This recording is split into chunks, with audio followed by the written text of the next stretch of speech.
V Simbiju letošnje poslovanje ocenili kot normalno. Mineva leto dni od odprtja žalske javne kuhinje. V celjski osrednji knjižnici odprli razstavo o Hermanu Potočniku. Spoštovane gledalke in gledalci, pozdravljeni v dogodkih dneva na televiziji Celje. Vodstvo celjske družbe Simbio je na tradicionalnem prednovoletnem druženju z novinarji predstavilo rezultate poslovanja v letošnjem letu ter načrte za leto 2015. Po besedah direktorja Marka Zidanška je bilo poslovanje družbe v iztekajočem se letu 2014 normalno. Gre za to, da smo med letom uspeli nekako izravnavati prihodke in odhodke. Veseli smo, ker tudi v letošnjem letu ugotavljamo trend naraščanja ločeno zbranih odpadkov, trend, ki se, že nekaj let dobro nadaljuje. Seveda si želimo, da bomo na tem segmentu še uspešnejši, predvsem si želimo, da bi nam uspevalo tudi v večstanovanjskih objektih. Vsekakor pa je to spet seveda naloga za naslednje leto in ker bomo uspeli te dobre trende tudi uveljavljati, bomo lahko skupaj zadovoljni. Veste pa, da imamo tudi v Celju oziroma v Savinjski regiji edini center za ravnanje z odpadki, ki ima 5-stopenjsko lestvico, kar pomeni, da ima tudi termično obdelavo odpadkov. Glede na poslovanje družbe bodo v novem letu oblikovali cene komunalnih storitev, ki po oceni Zidanška ne bodo višje od letošnjih. Po obračunski situaciji, ki bo nekje znana po novem letu, glede na poslovanje, predvidevamo, da se bodo cene za malenkost znižale. Ne govorimo o nekih velikih znižanjih, ampak definitivno se ne bodo podražile, kar pomeni, da se zaradi dobrega poslovanja v preteklem letu cene gospodarskih javnih služb v skladu z metodologijo izravnavajo in v primeru občin, ki so lastnice regijskega centra za ravnanje z odpadki in pa občin, kjer Simbio izvaja tudi storitev zbiranja in odvoza odpadkov, pomeni malo znižanje cen. Tudi v letu 2015 bo Simbio del svojega proračuna namenil za naložbe in izboljšave v Centru za ravnanje z odpadki v Bukovžlaku. Na Centru za ravnanje z odpadki bomo seveda z najemnino, ki je amortizacija, investirali v center, se pravi, center se nadgrajuje, tako kot vsako leto, tudi v naslednjem letu. Simbio je letos v upravljanje dobil tudi celjsko mestno tržnico, ker so nekatere naložbe že v teku, kar nekaj pa jih načrtujejo za prihodnje leto. Prav v tem času poteka že ena od investicij na tržnici, gre za tako imenovano štukaturo, kjer bomo nahrapali, pohodno površino, ki bo onemogočala razne zdrse. Nekaj delamo tudi pri pregledih zvarov in pa pri tleh v gostinskem delu. Za naslednje leto pa z arhitektom, ki je razvil to mestno tržnico oziroma je avtor mestne tržnice, pripravljamo tudi projekt, kako mestno tržnico narediti ljudem, obiskovalcem in pa seveda branjevkam in tistim, ki najemajo te prostore, še bolj prijazno, predvsem glede vremenskih razmer, tako da iščemo rešitve, kako mogoče malce manj vetrovno tržnico narediti, na nek način omejiti te vremenske vplive, ki so mogoče v tem trenutku tržnica dosti bolj izpostavljena, kot bi si želeli. V Simbiju veliko pozornosti posvečajo tudi komuniciranju z javnostjo. Na tem področju nameravajo v novem letu preurediti svojo spletno stran, ki naj bi bila uporabnikom še bolj prijazna. Spletna stran bo, temu moderna, v skladu z najnovejšimi trendi oblikovanja spletnih strani, prijazna uporabnikom, glede na to, da bojo vse tiste bistvene informacije, ki jih rabijo, lahko na zelo hiter način dostopali. Na spletni strani sicer je pa spletna stran izredno, z podstrani velika, tako da je na naši spletni strani ogromno raznih informacij, ki so, vsem našim uporabnikom dobrodošle. Društvo Želva Eureka Žalec je danes pripravilo dan odprtih vrat. Na ta način so obeležili tudi prvo obletnico obstoja javne kuhinje v Žalcu, ki so jo lani na predbožični dan odprli pod pokroviteljstvom občine Žalec. Leta 2011 je Društvo za pomoč in samopomoč Želva Eureka iz Žalca dobilo svoje prostore na Šlandrovem trgu 2 v Žalcu. Eno leto pa je, odkar v društvu obstaja javna kuhinja, ki nudi topel obrok najranljivejšim občankam in občanom.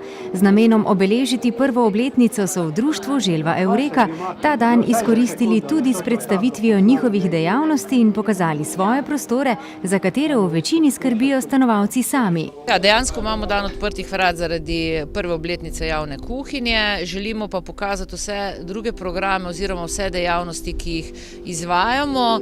Namreč usmerili smo se vedno bolj v populacijo, ki je socialno ogrožena, v ljudi, ki potrebujejo te osnovne prehranske artikle. Poleg tega pa smo nekoliko povečali tudi kapaciteto zavetišča in ukvarjamo se intenzivno z invalidi in terenskim delom. Lansko leto je bilo uporabnikov javne kuhinje 45, letos jih je nekaj manj, od 34 do 38. V zavetišču pa je letos od 12 do 14 uporabnikov, še nekaj je zunanjih uporabnikov.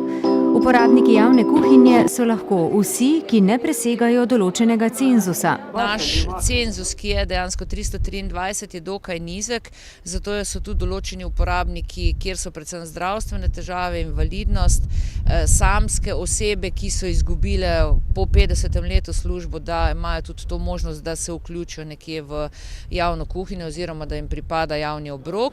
So pa letos marca začeli s kombijem tudi pobirati hrano, ki je pred potekom roka uporabnosti, le-to pa potem pripeljajo v zavetišče. S tem projektom so topel obrok zagotovili še dodatno 300 ljudem.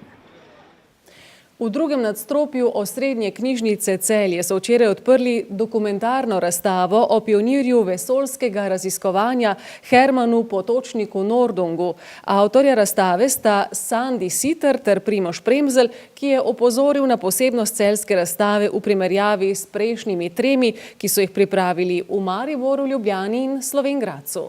Naj povem, da na tej celjski razstavi kot posebnost je predstavljena ruska izdaja njegove knjige Problem vožnje po vesolju, ki je izšla v Leningradu, takratnem Leningradu in Moskvi leta 1935 in velja za prvovrstno rariteto. Kot rečeno, ta knjiga do sedaj v Sloveniji ni bila javno predstavljena in je tudi nima nobena od javnih knjižnic v Sloveniji. To je sicer 4. zaporedna razstava. Najprej sem jo imel pred 2 letoma v Univerzitetni knjižnici Maribor, pred letom dni v Narodni univerzitetni knjižnici v Ljubljani, pred meseci pa v Koroški muzeju Slovenj Gradec. Je pa vsaka razstava bila prilagojena razstavišču in hkrati tudi določene vsebine so bile posebej pripravljene samo za posamezno razstavo.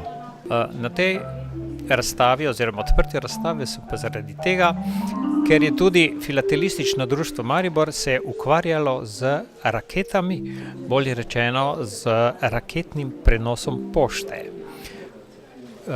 Tukaj smo poskušali malo posnemati znamenitega ali prvega izumitelja, bi rekli, poštne rakete. To je bil nemški avstrijski inženir Friedrich Schmidl, ki je baje neke raketne eksperimente leta 1935 opravljal tudi v Mariboru in v bližnjih Hočah. Nekaj let kasneje, to se pravi v letih od 60 do 1965, pa je takšne raketne poskuse s poštnimi raketami opravljalo Filatelistično društvo Maribor in je pri tem sodelovalo tudi z celjskimi raketaši. Nekaj tega je Primož Premzelj na koncu svoje knjige o Hermanu Potočniku tudi zapisal in zaradi tega seveda sem tudi danes tukaj.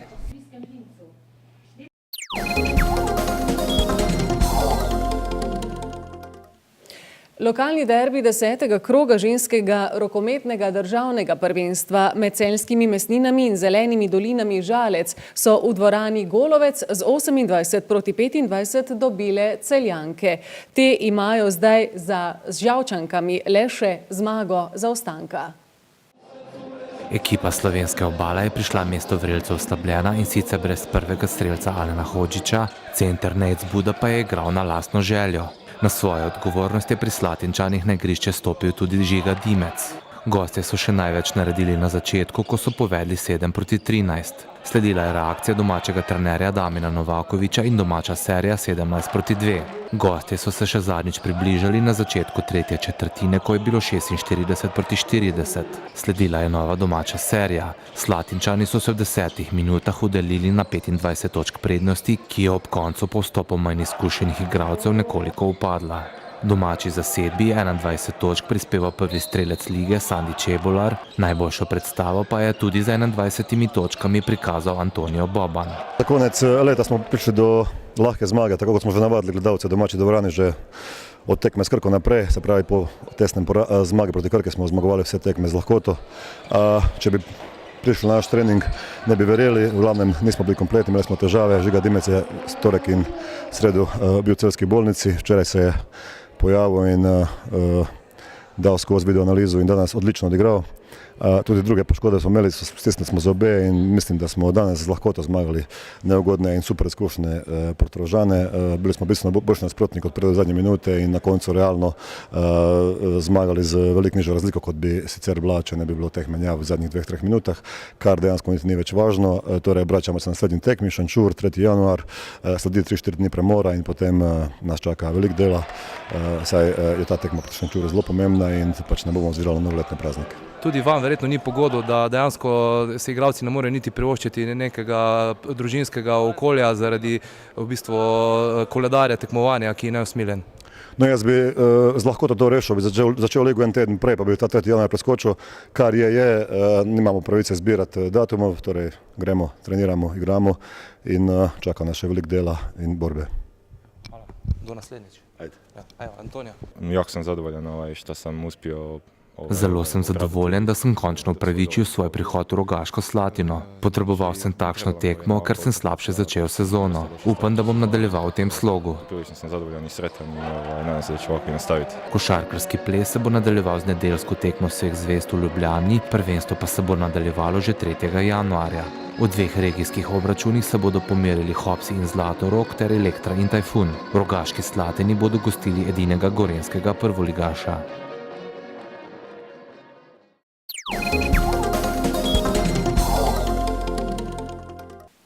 Jutri bo v jugozahodni in ponekod v srednji Sloveniji pretežno oblačno, občasno bo rosilo. Drugod bo delno jasno z nekaj koprenaste oblačnosti. Najnižje jutranje temperature bodo od 3 do 8, najvišje dnevne pa od 7 do 13 stopinj Celzija. V četrtek bo zmerno do pretežno oblačno, občasno bo predvsem v jugozahodnih krajih rahlo rosilo. Veter bo slabel, v noči na petek pa se bo povsod pooblačilo, rahle padavine bodo prehodno zajele tudi večji del Slovenije. Ohladilo se bo, meja sneženja se bo hitro spuščala, a padavin bo malo. V petek čez dan se bo postopno delno zjasnilo, še bo vetrovno. Bel božič torej ne bo, bo pa morda soncem obsijan ali kakorkoli že verjamem, da miren in obenem tudi vesel. Spremljajte nas spet jutri na božični večer. Hvala za pozornost.